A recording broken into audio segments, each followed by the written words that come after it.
Hey, I am back. So, continuing on with weeks 8 and 9.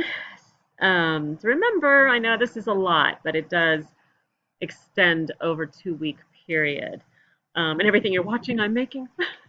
So here we are together.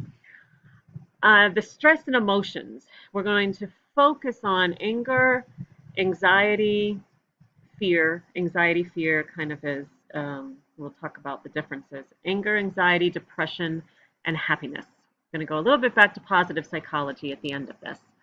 But we're going to take a look at how these emotions work with stress a little bit more. So I got a lot of, if you want, oh, I'm so sorry, I don't have this bigger. I got a lot of inside out going here, but it kind of fits our needs. So emotions and well-being. Our relationship with our emotions begins when we're very young. So I teach developmental psychology, child development, and I talk a lot about this, that, children, well, anyway, it's an entire course in some ways, but from the time we're very young, we're learning, we have, our emotions come about very early within the first 2 years. And I think what's interesting is the very first emotion that we ever really experience is happiness. It's joy, it's laughter, it's the smile comes first at like 6 weeks. And then we get joy with laughter showing within about 4 months. And those things come first before frustration or sadness is not normal in infants. So, and then as we age, grow a little bit, we learn a little, through watching our caregivers and seeing how we feel and how they look, and them kind of copying us and the way that we, um, the way that infants are acting, and the way, I don't know if I'm looking frozen to you, but I'm looking frozen to me when I do that, so I'm not going to do it. Um, it's, we copy their emotions, and they learn that the way I'm feeling inside is the way that looks on the outside. They begin that. And then when they become toddlers and early childhood through the ages of 2 to 6, they learn that first thing, which is called emotional literacy, or that's the opportunity to begin learning emotional literacy. It's something that takes a lifetime.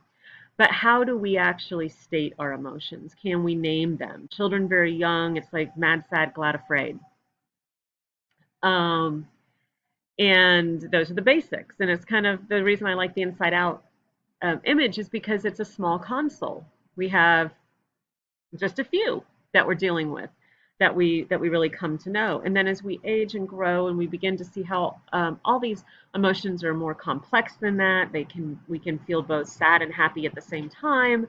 Our console grows, and it becomes, again, more complicated and complex. But we learn first through the people around us telling us kind of, talking to us about emotions. And how do they talk to us about them? Did we, when we were young, hear things like, oh, you're not scared, or that's not scary? And then you're like, well, I feel scared. And so we can kind of get mixed messages around emotions from the time we're little. You're okay, don't cry. And maybe not everybody, but maybe we are told, oh, you look like you're feeling really sad right now. I feel sad sometimes too. And so that's how we teach children emotional literacy, by validating their emotions, naming them for them, or helping them name them, and letting them understand them and feel them, rather than tell them they don't feel them. Because then when we grow up, we're like, I don't know how I feel. Um, so it's kind of a complex thing that starts young. And we learn how, we observe others, we learn how to deal with our emotions, and we're kind of told how to deal with them in some ways. But we don't necessarily aren't taught how to manage them. And that's just something that's beginning now in schools, to help children really understand and then acknowledge and regulate their emotions. And when we're young, though, what do we do with the ones that we're told not to show? Don't be angry. And I'm sorry that it is still a little bit sex biased. Little girls told not to be angry, little boys told not to be sad or to cry. We still see that happening. And it's helping them define themselves in so many ways. And so, how did that happen for us? So, our emotions are complicated, and it starts young. I just wanted to share this wheel of emotions. It's really meant for children, but I kind of like the way it is because in the middle here it has the um, what we call, well, it actually has seven, which is interesting. There are six that have been studied as universal emotions. Not so sure that study holds up, but we have, oh, love is added here. Fear, anger, sadness, happiness, surprise, and disgust. Um, but when talking to children about what you feel, we kind of see this. But what this really shows us is that all these things have subtleties to them. That anger can go from being, threatened, mad, and offended, frustrated, annoyed, um, irritated, there rage. There's lots of different levels of each emotion, a lot of little subtle lines within them um, that exist. There's lots of different emotional wheels out there. So we're going to start with anger and fear. And anger, these are survival emotions, fight or flight type emotions, anger with the fight and fear with flight, or freeze or faint to some extent. And they trigger our stress response. And I have no idea why I started saying have and didn't finish the sentence, so I'm sorry about that. But these are definitely what we think of as what we feel that can trigger our stress response. So, anger, let's start with our little friend anger here. What is it really? Is it a natural evolutionary emotion? Some people think that it was part of the survival mechanism to help us fight, to help us survive. And what about aggression then? Is aggression actually a natural byproduct of anger? Is it meant to be? Do we have to become aggressive when we get angry? What is that all about? Or is it based on how we appraise a situation? We're going to talk more about that. Lazarus talked to us about how do we appraise a situation, and does that dictate our emotion around it? Cultural response, is it what we see in the world around us, and so then therefore respond to it in that way? A physical reaction, sometimes if we, there've actually been studies that when things get really hot in climate, that there's more aggression and more violence. Hunger, hangry, are we hangry? When we get tired, we can get angry more quickly. Or is it a mask for other emotions? Is there something beneath anger? Fear, anxiety, vulnerability. We have righteous anger where we want to be right and we want things to be in a certain way. Um, so I'm not giving you one answer, but think about that. What is it? What does anger really look like? So think about what is underneath your anger or aggressive feelings when you have them. I think of anger sometimes, what I've talked about it as, it can have two sides to it. It can be a fear of loss. We're really afraid of losing something. Some of us have a go-to of anger rather than the fear, that we really want to hold on to it. So we kind of grab tighter and can get aggressive around it. Do we need to control something because things feel out of control and then we get angry? It can also be related to passion. The flip side of that fear thing can actually be a passion related to unfairness or inequity of some kind. If we think things that aren't just, that's what leads many of our social movements is anger. So we don't want to necessarily lose passion for things that are going to prompt us into action. But how is the anger serving us? And are we using it to be aggressive or are we using it to make change? So we have to think about what do we think lies underneath our anger? So Lazarus and appraisal. Lazarus said that anger is based on how we appraise the situation. If we go back to Lazarus, all emotions have a core relational theme. And the one for anger would be that it's a demeaning offense against me and mine. So I feel that there is an offense that's been taken. And so my response to that is that there will be harm to myself. And so I'm going to assign blame for that harm. And then I get angry. Um, and so the larger theme is that feeling offended against, or that there has been an offense actually. And so then my response, my reaction to it is to defend against harm and assign blame. Seeing something is causing harm to the self by one that you blame. So if I feel that someone has kind of done me wrong and caused harm to me or mine, said something unkind or done something unkind, then I want to blame that person and target my anger towards them. It primes the system to fight that offending person. But here's an interesting kind of line to think about, that in order for it to be anger, the person that we blame has to not feel dangerous to us. Like we have to feel sort of able to overcome that person, because if they feel dangerous to us, we might feel fear instead rather than anger. So if we want to fight the offending person, we're not going to feel endangered by them. You have to pause for just a moment. I don't think you'll even notice. Okay, so that's how Lazarus would see it, as an appraisal of a situation that then leads to the theme leading to the emotion of anger. So then we can also look at it like this, that there are different anger styles. Some people are somatizers. Now, soma means body. So somatizers, it moves inward and is something that can then cause, we internalize the anger. All of these are discussed in the current text, but we move it inward and it impacts the body. Self-punishers do the same thing. That can certainly lead to self-harm and so forth, but it's another form of internalizing and anger in, and we're really hard on ourselves about it.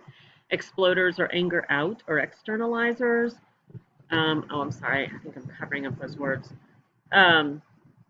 Underhanders are more of our passive aggressive. So can look at how do we tend to manage anger, or when we feel angry, do we internalize it or externalize it? How do we manage it? Do we manage it with people by exploding, or do we manage it with people through passive aggressive, kind of underhanded comments, snarky comments, things like that, things that, ha ha ha, we laugh and joke, but we really mean it, kind of things. Those are passive aggressive.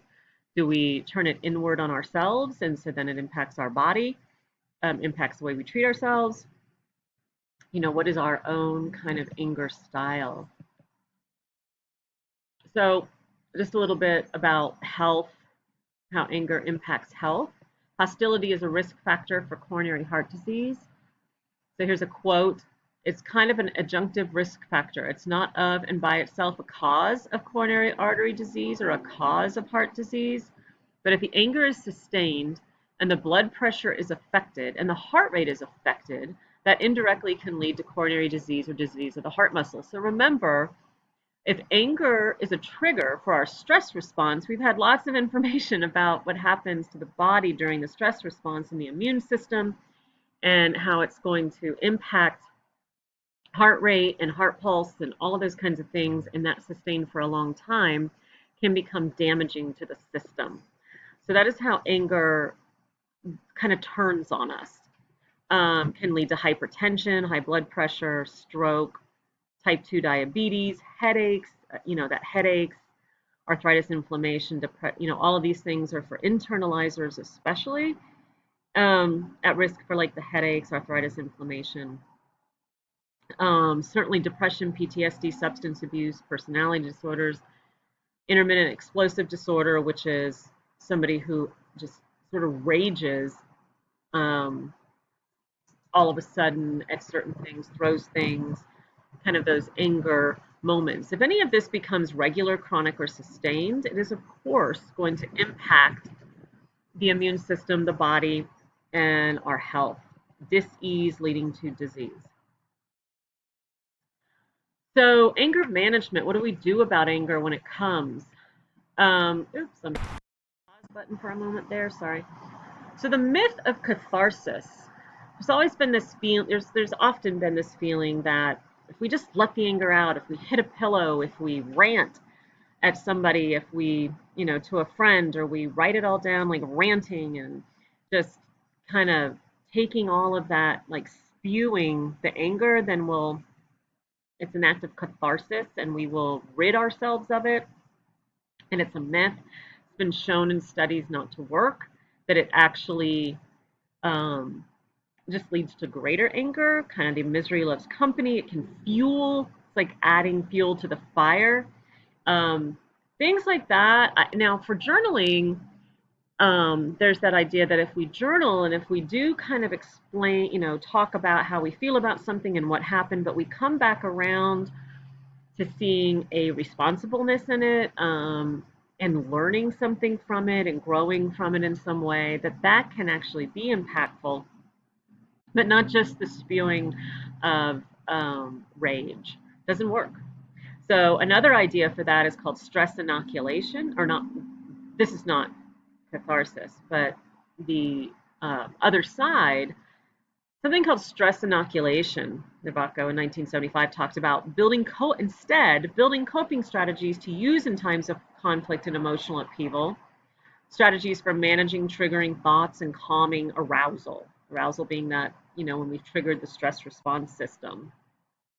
There's cognitive approaches to stress inoculation, relaxation practices. We've certainly talked about mindfulness, meditation, social skills, learning listening skills, assertiveness, over aggression. Assertiveness and aggression are not the same thing. Learning to speak up, speak for ourselves, problem solving, conflict resolution, learning these things.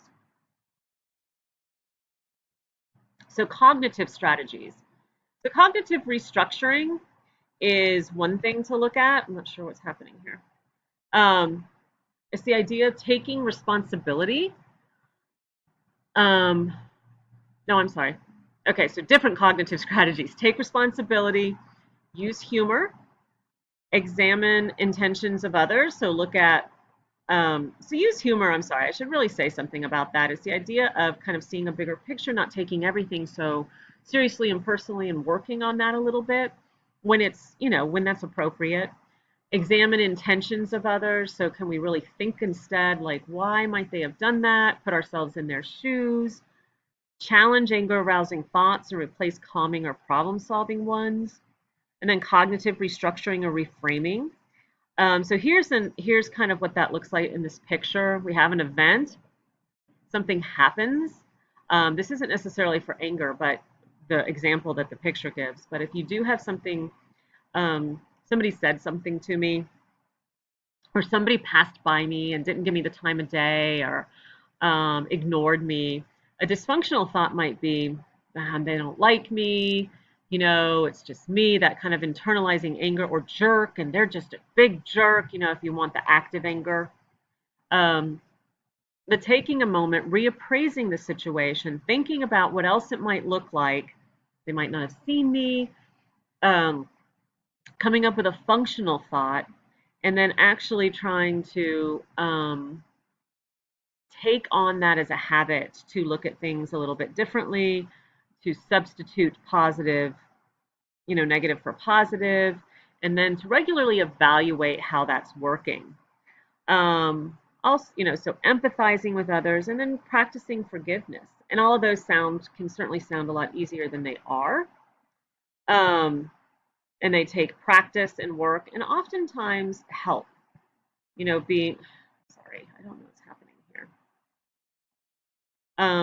Having someone to go through that with you, like a therapist or somebody. Relaxation strategies, these are all things within the mindfulness realm. Deep breathing, guided imagery, progressive muscle relaxation, autogenic relaxation. These are all in the current text, and can be found, but have been ways to work with anger in particular. They move the brain away from the angry thought and onto the present moment, and onto the idea of relaxing and finding a safer ground to be on.